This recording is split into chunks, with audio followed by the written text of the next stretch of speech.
상처가 생긴 피부에 물이 닿거나 비눗물 닿으면 어떻게 되나요? 일단 따갑죠. 그리고 나서 가렵고 붓습니다. 그리고 더 진행이 되면 감염이 생기죠. 결국 장벽도 사라지고 피부에 내부 조직으로 제품들이 들어가게 되면요, 화학 반응이 더 빠르게 생기면서 면역 반응, 염증 반응이 유도가 되죠. 그리고 진행 시에는 세균 번식이 되고요. 자, 이렇듯 반응이 생겨버린 이런 피부의 경우에 자극에 노출되지 않는 피부에 비해서요, 색소도 오래는 남고 흉터도 오랫동안 사라지지가 않습니다. 그래서 우리가 손상이나 자극을 받은 피부에 최대한 물도 닿지 않게 1, 2주간 주의해야 한다고 하죠. 그러니 원활한 내 피부로의 재생을 원하신다면요, 꼭 지켜야 할 수칙은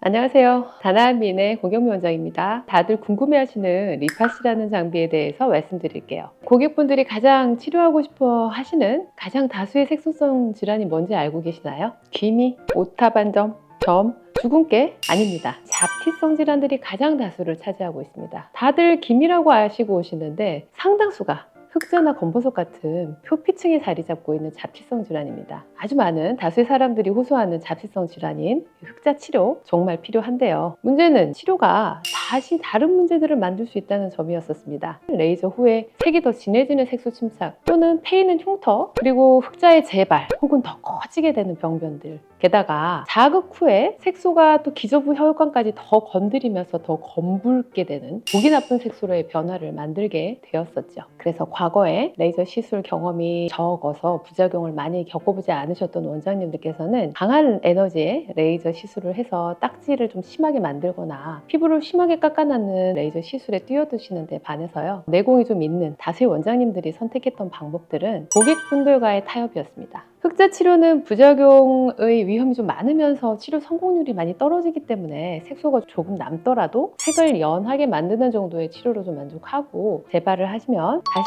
클리닉을 찾아오길 바란다 라는 이런 말씀 좀 드리면서 말이죠. 특히 사이즈가 많이 큰 대형 흑자일수록요, 더더욱이 부작용이 발생했을 때 흔적들이 더 많이 남을 수가 있었으니까 당시 레이저 테크닉으로는 문제가 생길 확률이 더 높아서 치료를 더욱 피하게 되었었던 거죠. 사실 미용 분야의 의료 시술을 하다 보면요, 문제들을 이렇게 맞닥뜨리면서 문제들을 또 해결하면서 개발되는 부분들이 없잖아 있습니다. 이 흑자의 치료가 특히 오랜 기간 동안 고민거리였었습니다. 이유가 뭐냐면요, 아주 단순하더라고요. 가장 중요한 이유는 질환에 대한 이해 부족이었는데요. 단순히 흑자나 검버섯 등을요, 색소성 질환의 카테고리 안에 모두 넣어놓고 그 이해 안에서 색소들을 제거하려고 무던히 노력했었던 거죠. 흑자의 경우는요, 단순히 색소가 아니라 표피 내의 코니오사이트라고 하는 각질세포의 변성이라는 점에 기인해서 변성된 조직을 제거해내어야 한다는 전혀 다른 치료 방향으로의 전환이요, 이 흑자 치료의 재발을 막으면서 완성도 있는 치료 결과를 낼 수 있었는데, 이 리팟이 바로 그런 포인트에서 치료 방향을 맞춘 장비였다는 겁니다. 일단 치료 방향성은 잡았는데 변성 조직을 제거해 보려니 어디까지 그리고 어떻게 제거를 해내어야 하느냐가 문제가 되었죠.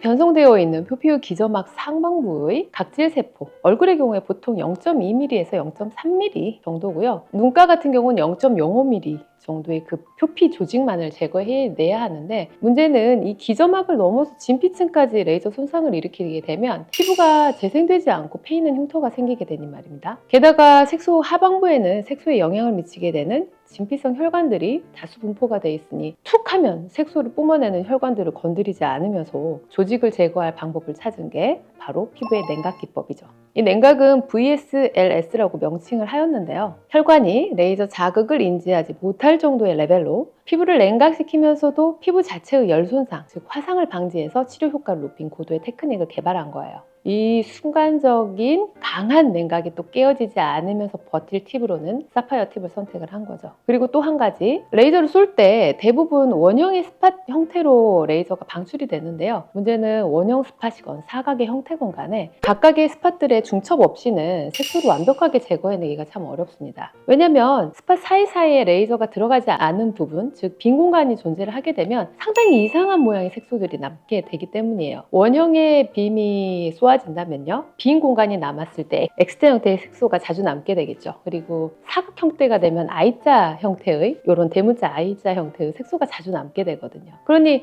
레이저 빔은 꼭 일정 부분에 중첩이 필요한데요, 그러려면 자루 재듯이 컴퓨터처럼 그 간격을 계산을 하면서 들어가야 하는데 사람이라면 참 불가능하겠죠. 그래서 이 리팟에는 자동적으로 간격들을 맞추어서 레이저 빔이 들어가도록 설계가 되어 있습니다. 일단 진단이 정확한 흑자나 검버섯이라면요, 매우 일정한 간격으로 중첩되어 발사되는 레이저 빔과 혈관 손상 없이 피부의 변성 각질과 함께 정체되어 있던 흑자 색소, 그리고 조직들이 모두 한 번에 레이저 치료만으로 사라지게 되는 겁니다. 자, 그러면 리팟 눈여겨보셨던 분들 듀오덤 붙인 사진 많이 보셨을 텐데요, 이게 왜 필요한지도 알고 계시나요? 저희가 듀오덤을 강조하는 이유가 두 가지 이유 때문입니다. 첫 번째는 조직 재생 때문이고요, 두 번째는 유해물 접촉 방지 때문인데요. 첫 번째로 조직의 재생 부분을 설명을 드리자면, 피부 표피층의 가장 중요한 세포인 각질 세포가 기저막이라고 불리는 진피와의 경계층에서 신생이 돼서 새롭게 태어나서 소위 때라고 우리가 말하는 겉표면의 죽은 각질로 떨어져 나가는 데까지 소요되는 그 기간이 보통 28일 정도입니다. 일단 리팟으로 제거가 되는 부분은 표피 전층,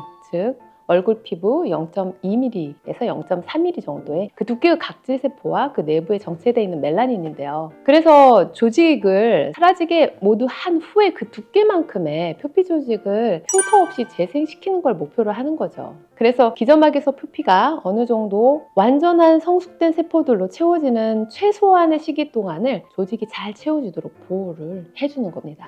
물론 2주는 각질 세포가 노화되고 핵이 탈락되어서 형성되게 되는 피부 장벽까지 만들어지기는 좀 어려운 기간이죠. 그리고 두 번째로 세안뿐 아니라 두피 세정이나 메이크업 시에도 본인이 모르게 제거한 부위로 화장품의 분진이나 세제 알갱이 혹은 거품을 닿게 할 수가 있는데요, 이럴 경우 장벽이 사라져버린 조직으로 제품들이 들어가게 되면요, 알러지 반응이 유발된다거나 세포 재생을 막게 될 확률이 커지게 되는 거죠. 그래서 수분밴드로 외부 인자들의 노출을 막게 하는 겁니다. 단 이런 수분밴드 자체의 알레르기 반응을 보이는 분들에 한해서는요, 밴드 착용이 불가능하겠죠. 대신 조금 더 시술 부위에 주의를 기울이신다면요, 시술이 불가능하지는 않습니다. 아마 다들 경험해 보셨겠지만 상처가 생긴 피부에 물이 닿거나 비눗물 닿으면 어떻게 되나요? 일단 따갑죠. 그리고 나서 가렵고 붓습니다. 그리고 더 진행이 되면 감염이 생기죠. 결국 장벽도 사라지고 피부에 내부 조직으로 제품들이 들어가게 되면요, 화학 반응이 더 빠르게 생기면서 면역 반응, 염증 반응이 유도가 되죠. 그리고 진행 시에는 세균 번식이 되고요. 자, 이렇듯 반응이 생겨버린 이런 피부의 경우에 자극에 노출되지 않는 피부에 비해서요, 색소도 오래 남고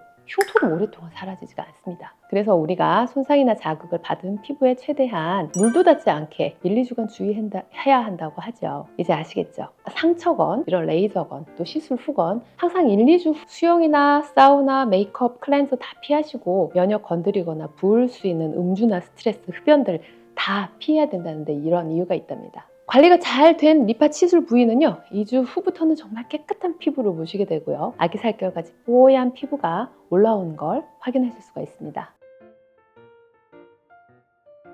자, 하지만 듀오덤을 떼고 나면서부터가 또 다른 시작이에요. 수분밴드를 붙이고 계실 때에도 관리가 필요하시지만 떼어내고 나면 더 조심하셔야 되는데, 어린 조직들이 올라온 상태고요, 2주 시간으로는 덮여있는 피부 장벽이 없는 데다가 색소 하반부 혈관은 여전히 좀 쌩쌩한 상태이기 때문에 곧장 자외선을 다이렉트로 받거나 골프 치러 가신다거나 그 부위에 각질 제거를 이렇게 하신다거나 화장을 진하게 하신다거나 클렌저를 또 쓰시면 안 된다는 겁니다. 피부의 장벽이 아직 덜 생성된 여린 피부 조직에다가 단백질이나 지질 등을 녹여버릴 수 있는 제품 등을 사용하게 된다면 재생이 되지 않으면서 피부 장벽이 손상되고 마르면서 또 예민해지고 붉어지는 피부가 되어서 결국 다시 혈관 자극을 주게 되겠죠. 설사 잡티가 사라졌다고 하더라도 기미가 그 흑자의 부위를 메워버릴 수가 있습니다. 그러니 원활한 내 피부로의 재생을 원하신다면요, 꼭 지켜야 할 수칙은 많이 바르지도 많이 지우지도 많이 만지지도 않는다는 겁니다. 자, 그러면